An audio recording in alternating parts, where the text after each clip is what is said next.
Hey guys, and welcome to one of my NTE videos. So I will be doing a review for this game after playing for about a week in the CN server. So, let's begin the video.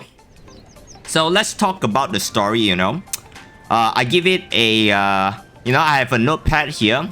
By the way, this video will be unscripted, so I might stutter or say the wrong shit a little. But it's a little bit easier for me without writing a script, and I'm kind of lazy. So yeah, this is basically my overall score. Overall, it's an 8 out of 10 game, a very solid game. Highly recommend everybody to give it a go. This game is free, so you just have to download and try it for yourself. But if you want my thoughts and my reasoning on giving this score, you can stay here and watch the rest of the video, and I'll give my reasoning on this score. So let's start off with the story. The reason why I give it 9 out of 10 is because it's a change of pace, compared to Wuthering Waves and Arknight's Enfield story, which is a little bit more serious, a little bit have a lot of mystery when it comes to the story. I like both of them. I like Enfield 1.2 page story and also Wa story right now. But sometimes I do want some light-hearted storytelling which NTE give me the vibe of light-hearted, slice of life kind of feel, especially the world quest, the pink quest, not the main quest. It has voiceover and all the kind of stuff. There's a parody version of Bocce the Rock world exploration quest for you to play, which is very interesting. I highly recommend you to watch the exploration or world exploration quest, which is the pink quest, and also the main quest as well. And the characters in the story during the storytelling is actually very expressive. They have a lot of emotion when it comes to their acting and all that kind of stuff during the cutscenes and all, which is a plus for me when it comes to the story in NTE. Sadly, the reason why I never give it a 10 out of 10 is because let me take over. It's because the MC, the MC has a very, very big problem. Is that our facial expression basically never change. Basically just like this, emotionless.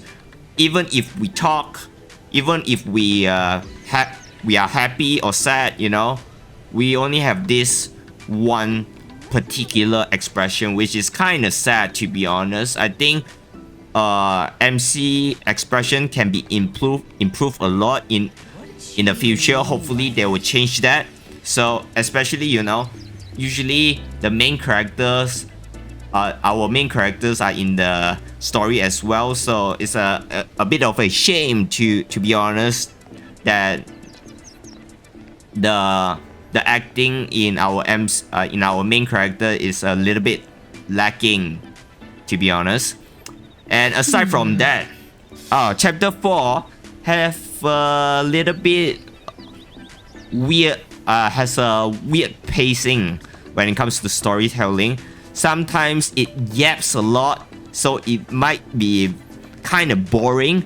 But luckily, no spoilers, guys, don't worry about it. Luckily, the ending of the cutscene actually just carry the chapter 4 as a whole, which makes it worth it, despite the fact there's a lot of yapping, which makes it a little bit boring to watch.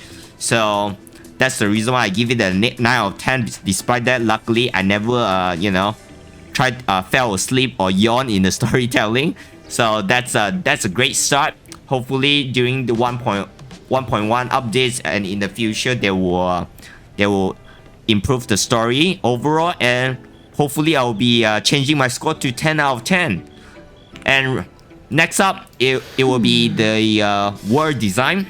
Okay, as you can see here. Okay, I wouldn't say the world design. The reason why I give it a 10 out of 10 despite the fact that it's nothing really original. Let's just say that it's nothing really original, but they are heavily very inspired by Japan city and architecture. Every time I explore around, I feel like I just went into any anime version of Japan where I can explore around and interact with the world, which gives off a very I don't know how to say this, but it just makes me feel very happy when it comes to able to explore anime version of Japan in game. It's a weird feeling, especially when I did live in Japan for 2 years. Right now I leave that country already. I'm currently in my own country, but pretty sure the nostalgia just kicks in, and I actually appreciate every single bit of the reference that they have. They have like Shibuya crosswalk right here. They have Doraemon House. They have a Porsche showroom. Is actually not inspired by Japan architecture. It's actually inspired by it's actually a one-on-one recreation of the Miami Porsche showroom, which is very interesting. Highly recommend you guys to check it out once the global server releases. Overall, very interactable world. You can go around, interact with the world. Sometimes, not every time, but sometimes there will be vendors that you can interact with and buy stuff from it. Like for example, this one. You can buy some stuff from the vendor and, you know, talk with him. Seems like it's we won't be able to buy it, but regardless, it's a world full with people. The crowd density is actually quite nice, to be honest. It does not feel empty. It depends on, you know, what time what's the current time. Sometimes if you change it to midnight, of course there won't be a lot of people around the area, which is reasonable per se. And yeah, that's about it. So let's go on to the exploration. The exploration, 10 out of 10. Okay, basically world design and exploration ties together. Even if you don't have Nanali, Nanali have a special feature where you press E and you can walk vertically, which is, of course, not gonna lie, it's an advantage when it comes to exploration. But even if you don't have her, don't worry about that. Pretty lively here. All of the characters will be available to climb, okay? It's just not Nanali. It's just that you won't be able to climb it vertically. Other character will be able to jump, jump on the wall as well. So without Nanali, you will still be able to go out, climb buildings and stuff, and collect rewards. It's just that it won't be as convenient as getting the the limited current limited character right now. And also, when you join the game, you will get you actually get a moped. Although it's slow, but it's faster than you walking around the city. So if you want to do that, you can use the moped. And early on, you will be able to get a car as well. That is actually quite cheap for you to get. Basically, your beginner car. Nothing really surprising. Nothing really fancy. But you get the job done. So you won't have to, you know, when you start off the game, you won't have to just walk around. Instead, you'll have a car and a moped for you to explore around the world, which is enough to go from A to B. and unlock your waypoints as you drive around and explore the world. And as for the BGM, since we have the car right now, there's a lot of very memorable BGM as well, as long as some collaboration BGM which you will be able to buy. Although I still haven't got the Persona 5 collaboration OST, but they have a few songs like Night Run, which is very catchy in my opinion. You can go check it out once you have a vehicle, and also Elysium. Okay, these two are basically my favorites. They did a really good job at the OST. Like even the name, I even remember the name even without opening the the playlist. So as long as they keep releasing songs like this, I think the BGM, no one will complain about the BGM. Okay? And as for the combat, okay, I give it an 8 out of 10. Why is that so? Why is it not 9 out of 10 or 10 out of 10? Okay, that's the reason why I never give it a 9 or 10 out of 10 is because there's a few problems with the combat system, not gonna lie. When you're attacking and you try to switch to another character, Let me take over. there's a small delay. Can you see that? Let me tell you when do I press the button. Okay, I'm attacking right now. Now press 3. Shit change. Don't make me clean up for too long. As you can see, there's like a small delay. Let me do that again. I will see through the nexus. Can you see that? I'm going to do that again as well, because just now I did not announce myself pressing the button. I'll do this again. Now press 3. Time for the professionals to take over. There's a small little delay when it comes to switching character back to back, which is a little bit disappointing. I think for people that actually want to do quick swap in this game will find it annoying to do so, because there's like a slight delay when it comes to swapping to your characters, which is kind of sad. I think this is quite a big deal, not gonna lie. But overall, but I still give it an 8 out of 10 is because that the gameplay overall, like the combat overall, is very smooth. Hero to the rescue! The animation is flawless in my opinion. No problem at all, no lags at all. Yeah, itchy whatever. It's just that when it comes to Shit switching change. character, Don't they make me clean up have for a too problem long. with that. That's the reason why I never give it a 9 or 10 out of 10. I think they really need to fix this part in order for the combat players to really enjoy the game when it comes to, fighting bosses and all that kind of stuff. And yeah, that's about it. Let's go on to the quality of life. 7 out of 10. Okay, worse than the combat. Why is that so? Let me tell you this. It's actually quite annoying sometimes. At first, I did not really, because I'm very new to the game, so it's not really, I didn't really mind it at all.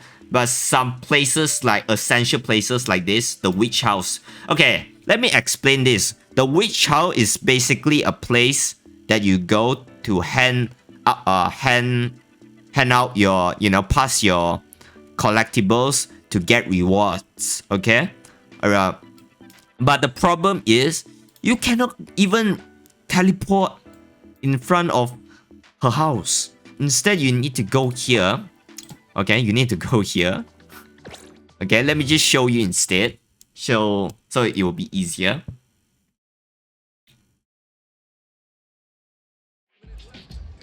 You need to go here. You need to pin it. And you need to walk there, okay? It's not like you can call your car here because it's It's like a residential area. It's not the main road. You can't really call your car anywhere you want. Only at the main road. And then you need to climb and walk. Aren't things clearer when you're looking from above? Instead of just teleporting you in front of her house. Which is, what the fuck, man. Especially this place, you'll be visiting this place a lot. So it gets annoying from time to time.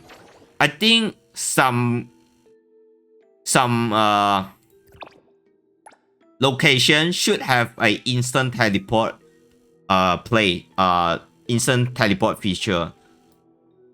Like this one, particularly the witch house, and some parts like this, the ping pong heist, which is a mini game. You will be doing it a lot, as well as the arcade, which is also one of the mini games. In general, overall, I think the mini games, locations, and the witch house should add an instant teleport to that certain location to make it more, you know, make it more player friendly when it comes to going to the certain location that you need to go. As well as this part, not just this, you know, when it comes to the quality of life, it's not just this part, it's also the summoning your car part as well. Summoning your car is a little bit awkward sometimes. Sometimes your car will spawn far away from you, which makes it quite annoying to you know, see where the hell is your car at. Like right now, as you can see, I just summoned my car, but for some odd reason it did not spawn at all because there's so many cars here, so it can't spawn for some odd reason. And let's press it again. I did call my car, for some reason it did not show up as well. This is a prime example of why I think the car the spawning car problem needs to be fixed. You know, it's a little bit annoying. Sometimes you can't spawn your car because there's too much car around here. I get it, it's kind of difficult to code it, but you know, this is something that you have to change in order to let your player base have a better experience when it comes to just summoning your car in general.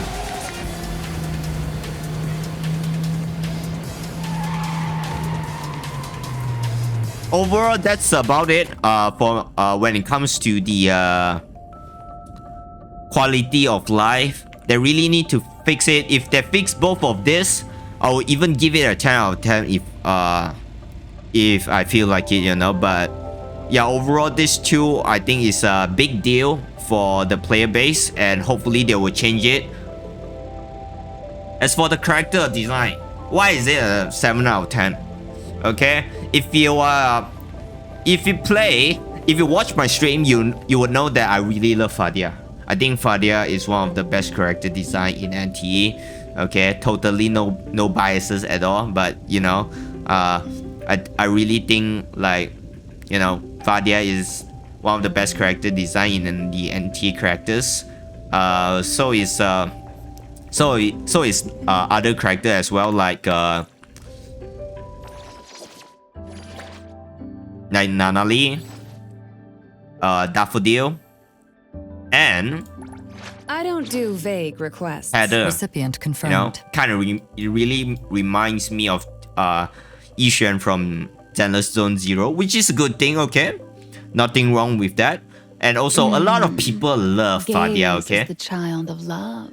I know why. I like the way you okay, understandable, but she's not for me. But I can see why people love her. So why do I still give it a 7 out of 10? The issue does not lies on the female character. The issue actually lies on the male character. Okay? I know usually games like this cater to male audience, which usually we would like to pull for female character instead of a male character.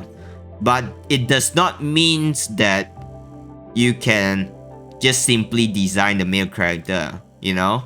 It actually, because they are also inside the world as well, which even if I don't like the character, the male character, I will still have to force to look at it. As you can see, this is a prime example of why the design looks weird. First of all, Adler has a one problem in my opinion. Not that he's ugly, but his design is a little bit confusing, I would say. Why do you add samurai armor onto him while he's wearing a Western type of coats and outfits? This is a little bit weird in my opinion, which kinda, the mix and match does not match at all, you know. It's a very weird design in general. And second, okay, the weird design is not really the disappointing part in my opinion, at least to me, because you know, it's an A rank, so whatever, I don't really care about A ranks. But the problem is with the tall gentleman, the tall models of the male character. As you can see right here, Bai Chang stands like a statue. Okay, it gets even worse when it comes to when it comes to the scare, you know. They stand like a statue. Okay, nobody stand like this. Okay, I can do it for you. I'm a male as well. I'm not really a tall gentleman, but I'm also a male character. Nobody stands like this. Okay, we don't stand like this. Who the fuck stands like this? Okay, nobody stands like this in when it comes to idle animation. Okay, even I'm waiting someone, I'm not going to stand like this. This is weird as hell, man. So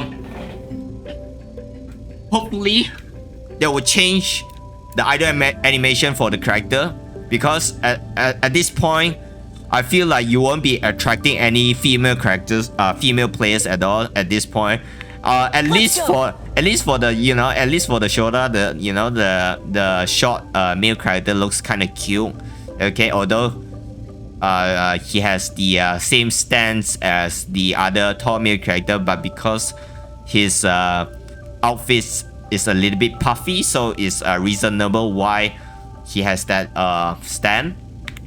But when it comes to the tall characters, you know, the tall male character, this is unacceptable in my opinion, and that's the reason why I give it a 7 out of 10, just because of this. If you are a female character, female player, and only likes male character in gacha games in general, I'm pretty sure you will not give a 7 out of 10. The reason why I give it a 7 out of 10 because I love the female characters. If you just you don't like female characters but you like male characters, I'm pretty sure this game will go to from 7 to 4 or even 3 or maybe even 0 out of 10, to be honest, just because of the stand. It looks unacceptable. It's like T-posing in general. Yeah, why can't the character stands like this when it spawns in? Why can't they stand like this? If they stand like this when I switch into the character instantly, this will be great. But the problem is it's not. Okay, hopefully they change it. I'll write the mission because report it's later. Unacceptable in my opinion. I think we should move on right now and move on to the mini game. Okay, let's talk about the mini game of this game. I give it the 8 out of 10. Why is that so? Okay, let me go, you know, just change back to female character, you know, because I like to look at females more than male character, of course, as I am a male. You know, I'm at the side of the male player base. All right. Okay, let's continue on our review. So for the mini games, 8 out of 10. I think they did a very good job on City Tycoon when it comes to some of the mini games. Okay, first of all, I enjoy being a Amazon. Doing some Amazon delivery, okay, package delivery, amazing, okay, a very fun a mini game when it comes to a modern city genre. And also being an Uber driver is also very interesting as well, especially it's actually quite immersive if you drive kind of slow or you hit someone, you know, the customer will be matched at you, which is, you know, very immersive when it comes to that. And also the racing The racing has a lot have a few tracks, and depending on the weather, you need to drive differently as well, because the road might get slippery during the winter, which if you drive too fast, and when you turn, you will actually hit a wall if you don't slow down, which is very amazing in my opinion. I like these three parts of the minigame, as well as the serving customer at a cafe as well. Okay, this one is although despite the fact it does not give you a lot of money out of it, I find it interesting that you are able to serve customer with a time limit, which give you an urgency that you have to serve as fast as possible. I don't play mahjong, so I can't really rate this. The rhythm games are alright. I'm not really a drum type kind of rhythm games player, but apparently it's a little bit slow. So if you really love rhythm games, you might find this disappointing. The arcades. Okay, the arcades is one of the reasons why I give it an 8 out of 10. One of the reasons, of course. Arcade only have Tetris to play. This is unacceptable.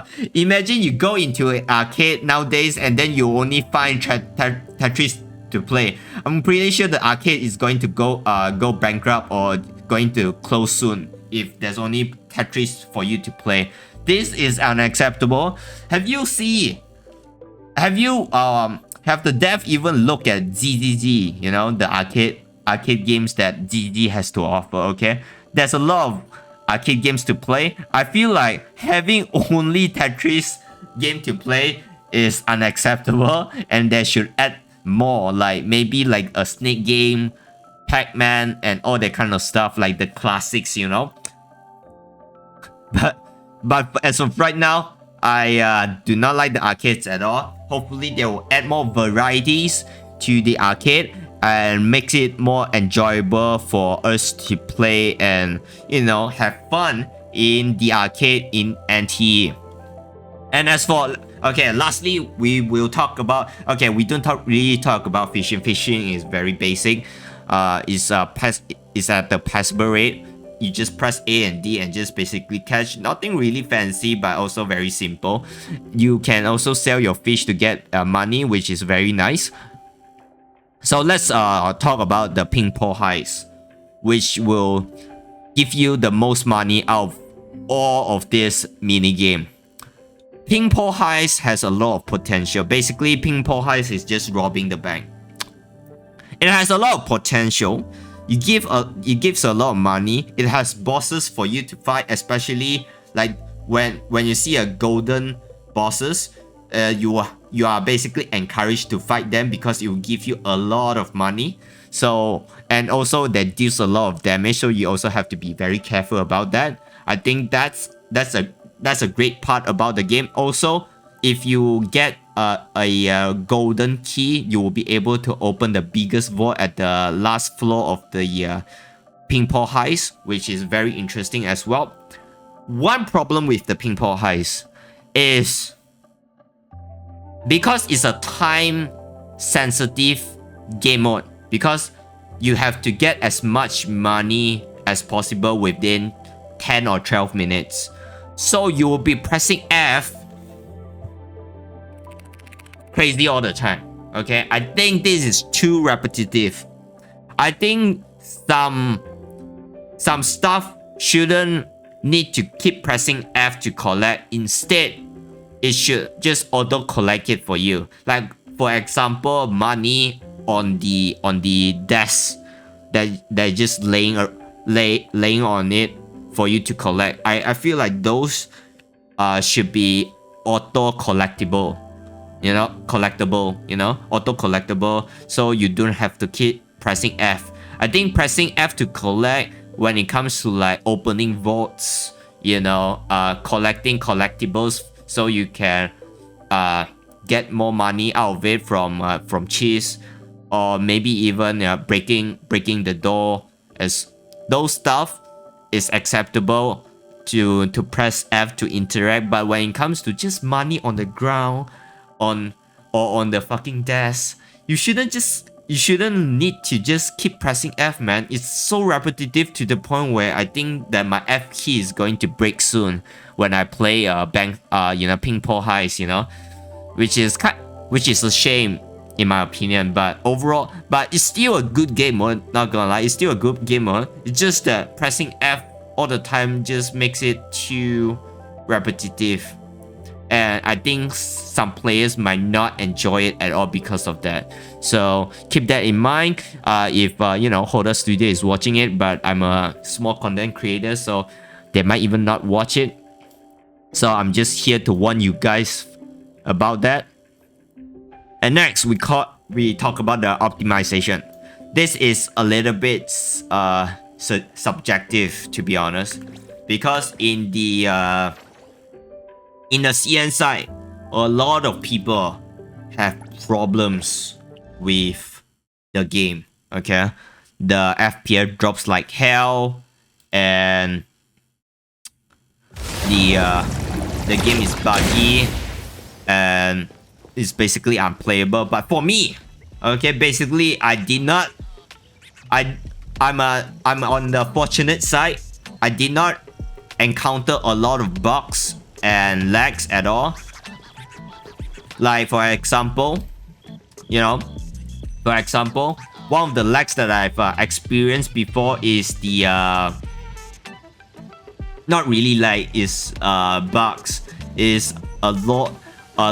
There's a loss of voiceover when it comes to a certain dating quest, which is kind of disappointing.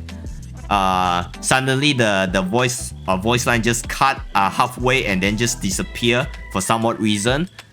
And also there's one time, I do not know whether it's a bug or not, but shift change. One of my quests just disappear out of nowhere. My Fadia dating quest just disappear out of nowhere. Once I reach there, for some reason, I have that experience that as well. And also, for some reason, there's one time where I see a anomaly, and when the anomaly attacks me, I can't attack them back. Okay, my left click just does not work at all. I can't go into a combat state for some reason, which basically forced me to leave the combat area and just move on. And yeah, that's about it. Overall, no problem at all with the game. The game is very smooth for me currently. 66 FPS. The reason why is that is because I am opening a lot of stuff. As you can see right here, I have opened a lot of PDF file for my assignment and all that kind of stuff. But usually, if you join my stream, you will see that my FPS is around 80 to 130. I did open DLSS, but DLSS with quality mode usually does not affect me at all. I don't think there's any ghosting or whatsoever. It's smooth as hell for me. And yeah, overall I have fun. Okay, that's about it. That's the reason why I give it a 9 out of 10 for optimization, and that's the reason why overall the game is 8 out of 10 for me. Highly recommend you to play. I mean, the game is free, so you can just, like I said, just go download it and give it a try. And also, before I I did forgot to mention that my specs are 14 Gen i7 with DDR5 32GB RAM with a RTX 5070 Ti as well. So maybe that's the reason why I think there's no optimization problem at all, like most of the time. And yeah, that's about it. 8 out of 10, solid gameplay. Hope this video helps you guys out. If you haven't tried out the game or you're hesitating on whether you want to play the game or not, I've been having a blast. My first stream, my first stream for this game, I literally streamed for 13 hours straight and I've been playing the game for the whole time. And then the next day I also stream as well. just because I'm addicted to the game, okay? The game is highly addictive, especially when it comes to exploration. Highly recommend you to do that once you level up and progress the story. And yeah, hope this video help you guys out. If you do, you know, you can give it a like and subscribe, and I will see you guys in my next video or my next stream. Bye bye.